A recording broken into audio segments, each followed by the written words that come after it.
শরীফের কত নম্বর হাদিস? 52 নম্বর হাদিস। রাসূল কারীম সাল্লাল্লাহু আলাইহি ওয়াসাল্লাম আলা ইন্না ফিল জাসাদি মুদগাতান ফাইদা সালুওয়াত সালুওয়াল জাসাদু কুল্লুহু ওয়া ইযা ফাসাদাত ফাসাদাল জাসাদু কুল্লুহু আলা ওয়া হিয়াল ভালো নয়। তারপরেও লোকটা কি ভালো, চেহারা ভালো নয় কিন্তু দিল ভালো, অন্তর ভালো, দিলে হিংসা নাই, দিলে কারো ক্ষতি করবে চিন্তা ভাবনা নাই, দিলে কাউকে কষ্ট দেওয়ার চিন্তা ভাবনা নাই। যদিও তার চেহারা কত রংসং নয়, লাল নয়, সাদা নয়, তো তারপরেও দিল ভালো, তারপরেও দিল কি ভালো, এই জন্য লোকটা কি ভালো, অন্তর ভালো যা সেই কি বাহ্যিকভাবে ভালো না দেখাইলেও সে কি ভালো। আর অন্তর যদি কুলুষিত হয়, অন্তর যদি খারাপ হয়, অন্তরের ভিতরে যদি হিংসা থাকে, অন্তরের ভিতরে যদি অন্যের ক্ষতি করার চিন্তা থাকে, যদিও লোকটাকে দেখতে সুন্দর লাগে, চামড়া লাল সাদা, তারপরেও লোকটা কি ভালো নয়। তার কথা আমার কথা না, আমার কথা না, আল্লাহ পাকের নবী বলেন। বুখারী 52 নম্বর হাদিস। বুখারী শরীফের কত নম্বর হাদিস? 52 নম্বর হাদিস। রাসূল কারীম সাল্লাল্লাহু আলাইহি ওয়াসাল্লাম আলা ইন্না ফিল জাসাদি মুদগাতান ফাইদা সালুওয়াত সালুওয়াল জাসাদু কুল্লুহু ওয়া ইযা ফাসাদাত ফাসাদাল জাসাদু কুল্লুহু আলা ওয়া হিয়াল কলব আলা ইন্না ফিল জাসাদি মুদগাতান।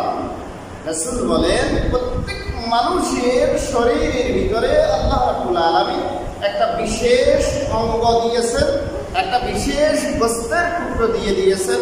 আলা ইন্না ফিল জাসাদি মুদগাতান ফাইদা সালুহাত সালুহাল জাসাদু কুল্লুহু।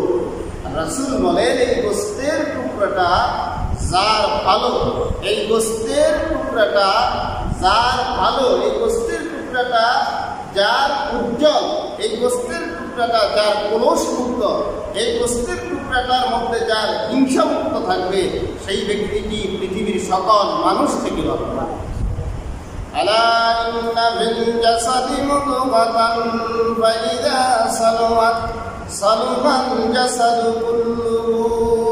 রাসূল বলেন শুধু সেই অন্যান্য মানুষ থেকে ভালো তাই নয়, তার এই গোস্তের টুকরাটা ভালো হওয়ার কারণে রব্বুল আলামিন তার পুরা দেহটাকে ভালো করে দেয়।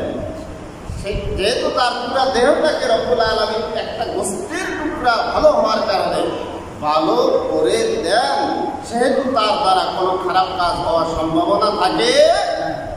আলা ইন্না ফিল জাসাদি মুদগাতান ফাইদা সালুওয়াত সালুহাল জাসাদু কুল্লুহু ওয়া ইযা ফাসাদাত ফাসাদাল জাসাদু কুল্লুহু।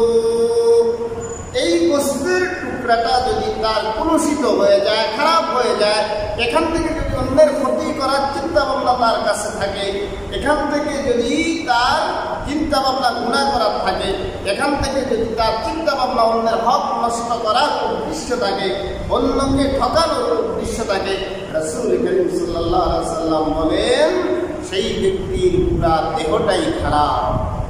নাউজুবিল্লাহ। তো গোস্তের টুকরাটা যদি কি হয়, ওয়া ইযা ফাসাদাত ফাসাদাল জাসাদু কুল্লুহু, সেই শুধু এই গোস্তের টুকরা খারাপ হওয়ার কারণে সেই পুরা মানুষটাই খারাপ। কে বলেন? রাসূল সাল্লাল্লাহু আলাইহি ওয়াসাল্লাম বলেন সেই পুরা মানুষটাই কি খারাপ। এবং সেই মানুষদের মধ্যে সবচাইতে নিকৃষ্ট মানুষদের একজন, যদিও তাকে যেটা মোটা চেহারার কাটিং চেহারা উজ্জ্বলতা, লাবণ্যতা, চামড়া সবকিছু লাল হোক সাদা হোক যাই হোক না কেন, তার এই গোস্তের টুকরাটা নষ্ট হওয়ার কারণে সেই নষ্ট মানুষ কে বলেন? রাসূল বলেন। আর তার চেহারার কাটিং কিচ্ছু নাই, তাকে দেখতে তত মানানসই লাগে না, কিন্তু গোস্তের টুকরাটা ভালো আছে।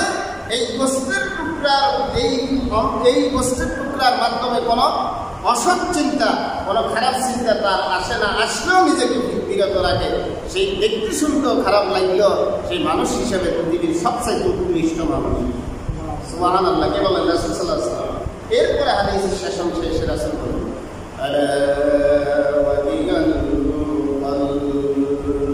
রাসূল সাল্লাল্লাহু আলাইহি ওয়াসাল্লাম বলেন, তোমরা কি জানো সেটি কি? সেটি হচ্ছে কলব, সেটি হচ্ছে হৃদয়, সেটি হচ্ছে অন্তর, সেটি হচ্ছে অন্তঃকরণ। যার অন্তর ভালো, যার দিল ভালো, সেই লোকটি পৃথিবীর সব চাইতে ভালো লোক। যার দিল কলুষিত, যার দিল খারাপ, যার দিল